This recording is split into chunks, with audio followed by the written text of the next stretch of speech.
ये कहानी है बिल मोरे की, जिसे थाईलैंड में 3 साल तक जेल में रहने की सजा मिली थी। बिली थाईलैंड देश का नहीं था, इसीलिए उस जेल के कैदी उसे इतना टॉर्चर करते थे कि उसने कई बार सुसाइड करने की भी कोशिश की। जेल में होकर भी लगभग हर एक कैदी के पास धारदार हथियार थे, जो बिली का गला काटने के लिए हमेशा तैयार रहते थे। उस जेल की हालत इतनी बुरी थी कि वहाँ हर हफ्ते कोई ना कोई कैदी हिम्मत हार कर सुसाइड कर लेता था। बिली को उस जेल में पूरे 3 साल काटने थे। उस जेल का हर एक घंटा उसके लिए कितना मुश्किल होने वाला था, वो उसे पहले दिन ही पता चल गया था। बिल को कभी कभी 3-3 दिन तक जागना पड़ता था, क्योंकि उसे डर था कि कहीं वहाँ के कैदी उसे सोते वक्त मार ना दें।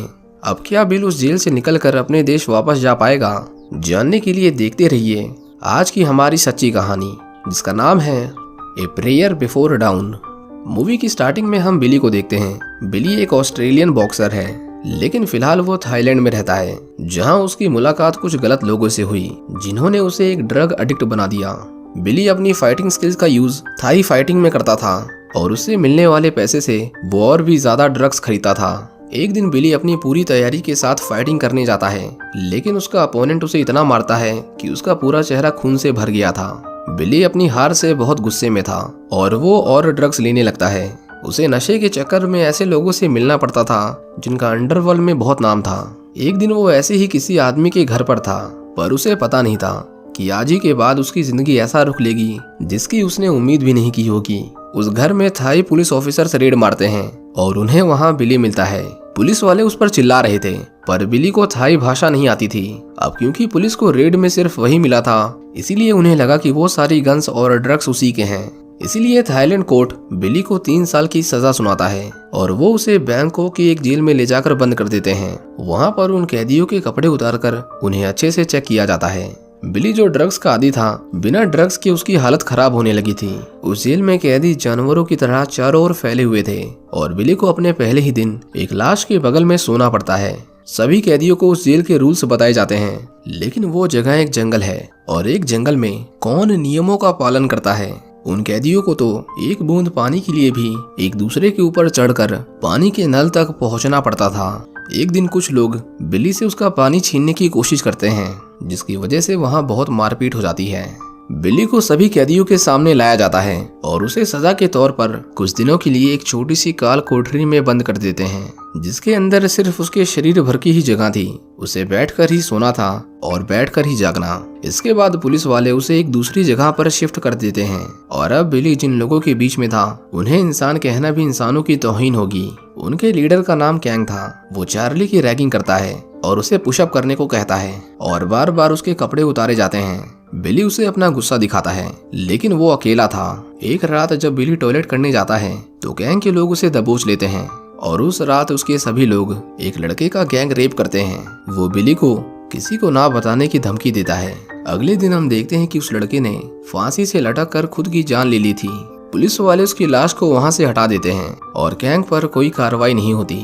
बिली एक ऑफिसर से कुछ पेन किलर्स मांगता है, पर वो उसे दवाइयां देने से मना कर देता है। वो उससे फ्री की दवाइयों के बदले भी पैसे मांगता है, पर बिली के पास पैसे नहीं थे।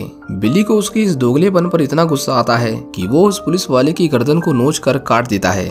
पुलिस वाले बिली को इतना मारते हैं कि वो पूरा लहूलुहान हो जाता है। उसे कई दिनों तक होश नहीं आता। बिली एक दूसरे सेल में था, जहां उसकी मुलाकात फेम नाम की एक लड़की से होती है। बिली जब ठीक होता है तो उसे फिर से उन लोगों के बीच में फेंक दिया जाता है।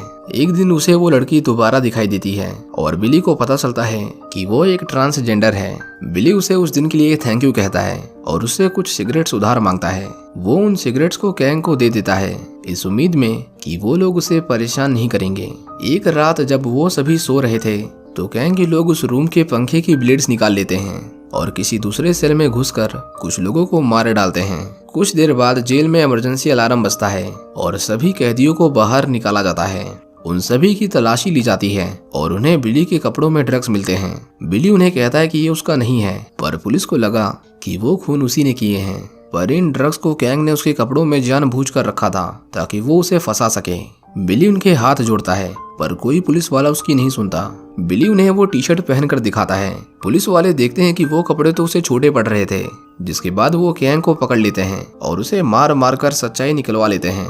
उसकी चीखें लाउड स्पीकर से सभी सुन रहे थे और गैंग के लोग थोड़ा घबरा गए थे। बिली खुश था कि उसे थोड़े समय तक गैंग के लोग परेशान नहीं करेंगे। अब क्योंकि बिली एक ड्रग एडिक्ट था, इसीलिए उसने एक पुलिस वाले को उसके लिए ड्रग्स लाने के लिए मना लिया था, जिसके बदले बिली उसे कुछ पैसे देता था। लेकिन एक दिन वो ऑफिसर उसे कहता है कि वो चाहता है कि वो 2 मुस्लिम लोगों को मारे, तभी वो उसे और ड्रग्स लाकर देगा। बिली ड्रग्स के लालच में उन लोगों को बहुत मारता है, लेकिन उसे एहसास होता है कि उसने गलत किया है। अब उसके अंदर की सहन शक्ति ने जवाब दे दिया था, इसीलिए एक दिन वो एक ब्लेड से अपनी नसें काट लेता है। पर उसके मरने से पहले कुछ लोग उसे देख लेते हैं और उसकी जान बच जाती है। कुछ हफ्तों के बाद वो फिर से ठीक हो गया था, लेकिन उसे जीने के लिए एक मकसद की जरूरत थी, इसलिए वो डिसाइड करता है कि वो अपनी बॉक्सिंग को फिर से कंटिन्यू करेगा। उस जेल के अंदर एक स्पोर्ट्स सेक्शन भी था, लेकिन वो लोग बिली को अंदर घुसने नहीं देते और गाली देकर भगा देते हैं। उस जेल के अंदर वो लोग सिगरेट्स को एक करेंसी की तरह इस्तेमाल करते थे, मतलब सिर्फ सिगरेट दो और उन्हें जो चाहिए वो मिल जाएगा। बिली वहाँ के कैदियों से सिगरेट्स की बैटिंग करता है, जिसमें वो जीत जाता है, पर जीतने के बाद भी वो लोग उसे पहले दिन सिगरेट नहीं देते।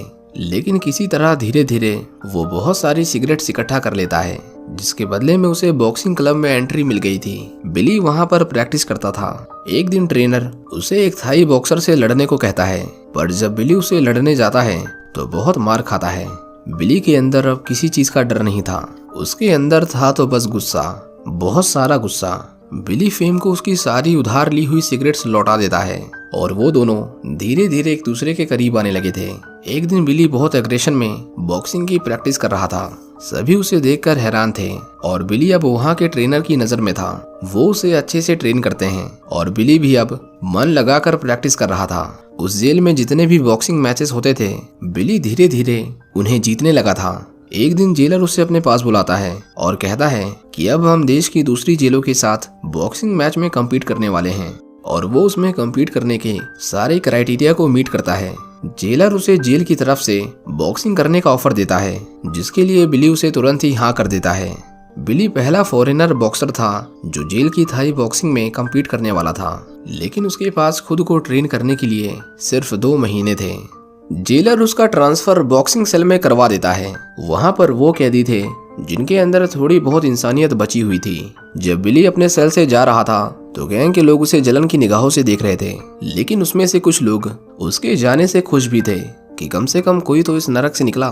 नए सेल के अंदर बिली की लाइफ बहुत अच्छी थी, उसे परेशान करने वाला अब कोई नहीं था, लेकिन इन सब की एक कीमत थी, जो था वो बॉक्सिंग मैच। अगर वो उसे हार जाता है तो वो लोग उसे दोबारा उसी नरक में फेंकने से पहले एक बार नहीं सोचेंगे।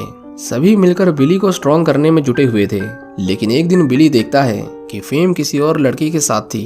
वो उससे इसके बारे में बात करना चाहता था, पर वो उसे वहां से जाने के लिए कहती है, जिससे बिली को बहुत गुस्सा आता है और वो उसके ऊपर चिल्लाने लगता है। वो उसे चीटर कहता है। बिली को बार बार उसी की याद आ रही थी, इसलिए वो ठीक से प्रैक्टिस नहीं कर पा रहा था। वो अपने साथ के अपोनेंट को खुद को मारने के लिए कहता है, लेकिन जब वो ऐसा नहीं करता तो बिली उसे ही मारने लगता है। पुलिस वाले उसकी इस बर्ताव को देखकर उसे फिर से जेल में डाल देते हैं, लेकिन बिली का गुस्सा अभी भी शांत नहीं हुआ था। जैसे जैसे दिन बीतते जाते हैं, बिली को एहसास होता है कि ये गुस्सा उसके लिए ठीक नहीं और वो उसी जेल के अंदर प्रैक्टिस शुरू कर देता है। पुलिस वाले जब उसे जेल से निकालते हैं तो बिली अपने सेल में दोबारा जाता है। उसके साथी कैदी उस पर बहुत गुस्सा थे। बिली उन लोगों से अपने किए के लिए माफी मांगता है। उन सभी ने उसे माफ भी कर दिया था और वो फिर से बिली को ट्रेन करने लगते हैं। बिली अब शांत रहने के लिए मेडिटेशन करने लगा था। एक दिन उनके सेल में कैदियों का मन बहलाने के लिए एक सिंगिंग प्रोग्राम अरेंज किया जाता है, जिसमें फेम गाना गाती है। बिली उसे गाता देखकर बहुत खुश था, क्योंकि वो समझ गया था कि ये उसकी दुनिया नहीं है। उसे अपने घर वापस जाना है, जहाँ उसका परिवार उसका इंतजार कर रहा है। एक दिन बिली को गैंग के लोग चारों तरफ से घेर लेते हैं। गैंग उससे पैसे मांगता है, पर बिली के पास पैसे नहीं थे। गैंग को HIV की बीमारी थी। वो अपने इन्फेक्टेड खून से बिली को भी इन्फेक्ट करने वाला था, ताकि वो बीमार हो जाए और बॉक्सिंग मैच में कम्पीट न कर पाए।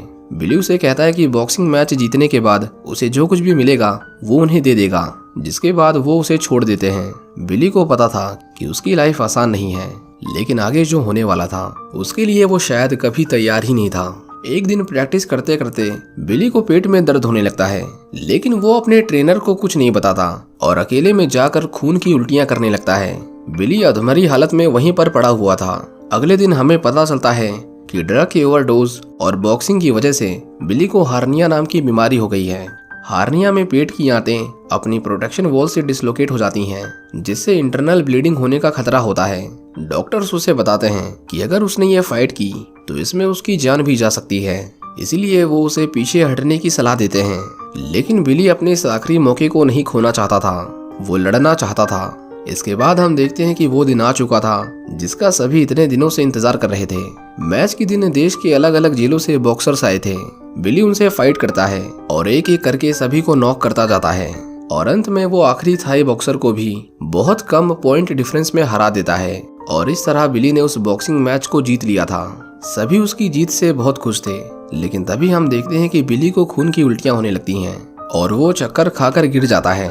जब उसे होश आता है तो वो एक हॉस्पिटल में था, उसके आसपास कोई नहीं था। वो जब अपने रूम से बाहर आता है तो वहाँ पर कोई सिक्योरिटी नहीं थी। बिली उस हॉस्पिटल से बाहर निकल जाता है और वो इतने सालों में पहली बार बाहर की दुनिया देख रहा था। हम लोग जो हमेशा अपनी जिंदगी से शिकायत करते रहते हैं, जरा सोचो बिली ने उस दिन दुनिया को किस नजर से देखा होगा। उस दिन उसके लिए हर एक चीज परफेक्ट होगी। बिली कुछ देर शहर की गलियों में घूमता है और उसके बाद फिर से उस हॉस्पिटल में जाकर बैठ जाता है, जैसे अब उसे जिंदगी से और कुछ नहीं चाहिए। इसी तरह बिली अपनी बची हुई सजा थाईलैंड की जेल में काटता है और इसके 3 साल बाद बिली को यूके की जेल में ट्रांसफर कर दिया जाता है और उसे थाईलैंड के किंग की ओर से ऑफिशियली उसके किए गए क्राइम के लिए माफ कर दिया गया था, जिसके चलते अक्टूबर 2010 में बिली को यूके की अदालत भी बाइज्जत बरी कर देती है। आखिर में हम देखते हैं कि बिली से उसके फादर मिलने के लिए आते हैं, जो कोई और नहीं बल्कि असली बिली था। ये मूवी बिली मोर की असली जिंदगी पर आधारित है, जिसने बाद में जाकर अपनी दास्तां को एक किताब के जरिए पूरी दुनिया को बताया और देखते ही देखते उसकी किताब इंटरनेशनल बेस्ट सेलर बन गई थी। बिल मोर ने थाईलैंड में अपनी 3 साल की सजा काटने से पहले सिल्वेस्टर स्टैलोन के साथ भी काम किया था, जो हॉलीवुड के एक बहुत बड़े एक्टर हैं।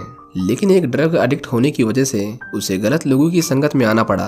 ऐसा किसी और के साथ ना हो, इसीलिए बिल अब उन लोगों की मदद करता है जो नशे के आदी हैं। और इसी के साथ ये कहानी यहीं खत्म हो जाती है। उम्मीद करता हूँ कि आपको ये मूवी पसंद आई होगी। Thank you for watching.